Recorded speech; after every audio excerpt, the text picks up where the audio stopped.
In 1986, the Noal Bateman Service Award was given to and named after Noal Bateman for the many years of long-time dedicated service which he performed throughout his life for the Sandy community. Each year thereafter, an individual has been given this award for the many years of service he or she has given to the residents of the Sandy community. Noal Bateman was the 1986 Noal Bateman Award recipient. Widely known as Mr. Sandy, Noal Bateman devoted over 70 years to community service. His leadership led him to 20 years on the Sandy City Council and to serve as mayor. Charles Grant Hurst resided in Sandy, Utah. Active in community events, he served on the Sandy City Council, chaired the July 4th Committee, and announced the Sandy July 4th Parade. He was also a founding member of the Sandy Arts Council with additional roles in the State School Board. Bertha Rand, born in Mexico and later an immigrant to the U.S., displayed a deep passion for community service. In 1975, she was instrumental in founding Jordan Valley School, promoting education for disabled children. Service is important because it builds the community. By serving, you become part of the community, understand its needs. I think it gives people a chance to make the community great. I've lived there all my life. I've been happy to be there. Dick Adair was the 1990 Sandy City Noal Bateman Award recipient. He was phenomenally involved in community service, including serving on the Sandy City Council. In Dick's own words, "If I take on a project, I will not rest until it is completed or put to rest. There needs to be someone to push these things along. Whatever it takes, I want to see it happen and get done." Nathaniel Clark Stringham was a remarkable figure in Sandy, Utah. He founded the Sandy Chamber of Commerce, contributed to the establishment of the Altoview Hospital. Clark's life is a testament to resilience, dedication, and community service, leaving a legacy that continues to inspire. I feel blessed to be a part of this country, part of this state, and part of the Sandy community. It's gorgeous, and the community's gorgeous. We've got wonderful parks, wonderful shopping centers, beautiful neighborhoods, great people. I love Sandy City. That's why we live here. Frank Munford was a Sandy resident for over 50 years. Frank was instrumental in establishing the Sandy City Museum. As the inaugural curator, he shaped its legacy. He witnessed his city's growth and success, proudly contributing to its rich heritage. Andrew Glad's legacy in Sandy City is marked by dedicated service, leadership, and community enrichment. His life stands as a testament to selflessness and community engagement. Chuck Wright was a man of service and dedication, both to his country and his community. Serving in the Navy during World War II, his dedication to this role spanned 35 years, culminating in the position of fire chief before retiring. Jan Van Kampen, actively engaged with Sandy Area Chamber of Commerce, she helped to found the Women in Business organization in 1983. She was a member of the Sandy Exchange Club and contributed to the Prevention of Child Abuse Program and the Sandy Pride Committee. We, in a sense, are God's hands. That's how a lot of things get accomplished in life. It's so easy for people to get caught up in hobbies and recreation, but that's not where a long-term joy is derived. It's through service. Linda Seville served on the Sandy City Council for 24 years. Her life's work, centered around empowering children, stands as a testament to her compassion and determination, making her a beacon of positive change in her community. Vern Sweet was very active in community services and did volunteer police work, including Neighborhood Watch and Citizen Mobile Watch. As a result of showing such concern for his neighborhood, City Council invited Vern to serve as a city councilman when a vacancy opened up after another council member resigned. Ray Wittenberg loved the Sandy community. He lived here all his life. He was a master teacher, not only in the classroom, but also in life. Generations appreciate the contributions he made to education in Sandy. Bryant Anderson's commitment to the community was evident in his initiative to construct a new library in Sandy. His leadership in the arts was instrumental, from organizing the city's first summer musical production in 1985. He was a dedicated member of the Sandy City Council for nearly 3 decades. Babe Malmstrom's commitment and love for his community remain an inspiring testament to his character. Babe's generosity extends to the Sandy Museum, education, healthcare, and community programs like the Sandy Club. When I moved to Sandy, there was not much going. It was a mile square, and they didn't really like the newcomers to come in.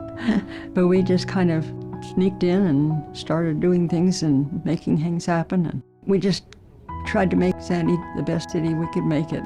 I think we did. I wouldn't want to live in any other city. Joe Baker's extensive service to Sandy City reflects his tireless commitment to various community aspects. He served on the Sandy City Planning Commission. He also played a key role in the development of the vacated Jordan High property and made significant contributions to the Wasatch Choices 2040 workshop.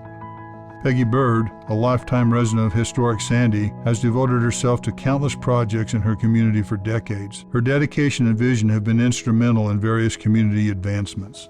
What drove me was the desire to make Sandy a city that I could be proud to live in.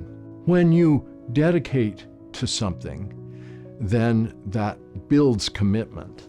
And if you serve a community, you become more committed. It becomes more important.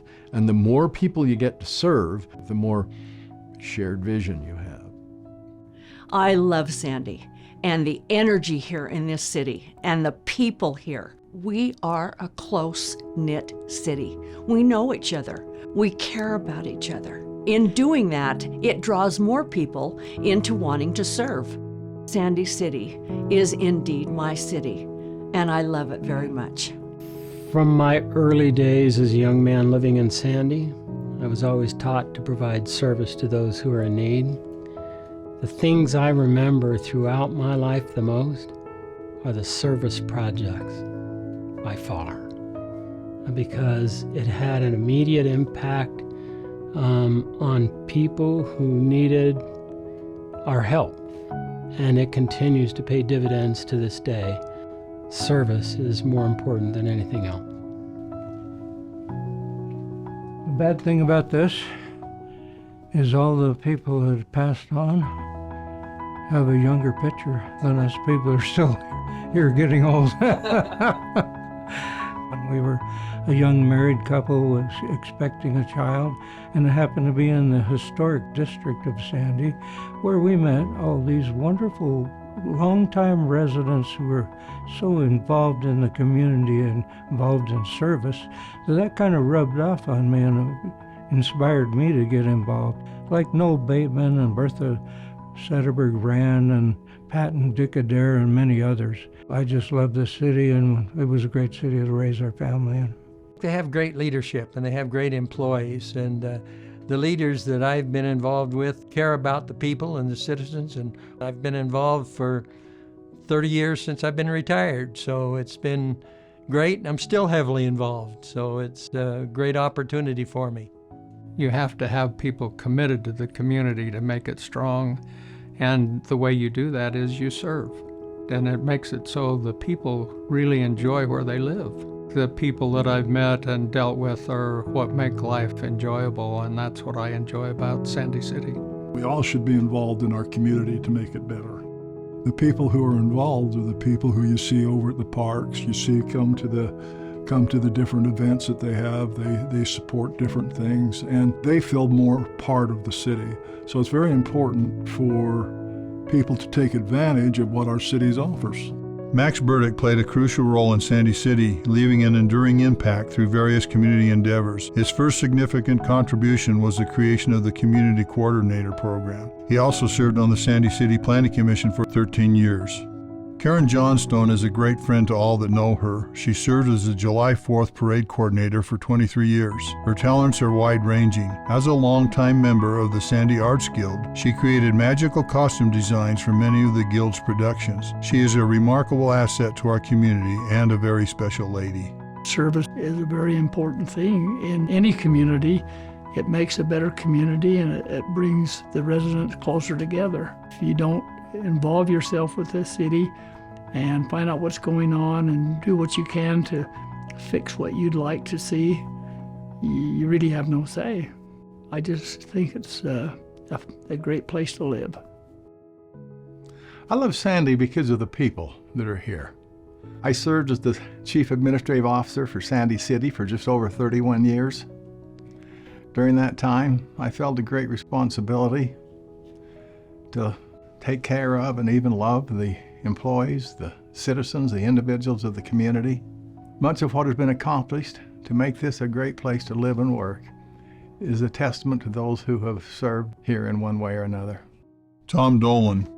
Mayor for 6 consecutive terms, he guided growth, enhanced community service, and nurtured an environment where our residents flourish. His steadfast commitment to the city's welfare has defined his public service, leaving a legacy reflecting the values of Sandy City's people.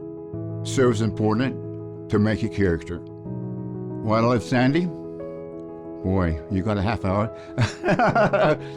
I was here when we had 1,400 people in Sandy. The great people live in Sandy. If we want to live in a great place, we have to be part of the great place and help make it be a great place. I'm so glad that I grew up in a time when community was very important to all of us. That pride of living in Sandy, it just spurred me into various different activities for the city where I felt like I became a part of it. My family's lived in the historic square mile of Sandy for 6 generations. The city just counting on people to do their part, people who are willing to put their back into it and try to make it better than they found it. That's why I've basically got involved at a young age and haven't ever stopped being involved. Harold Hagen, 2021. When we serve others, we get to know others, and we get to appreciate who they are and what they're about, and it connects us personally to the community.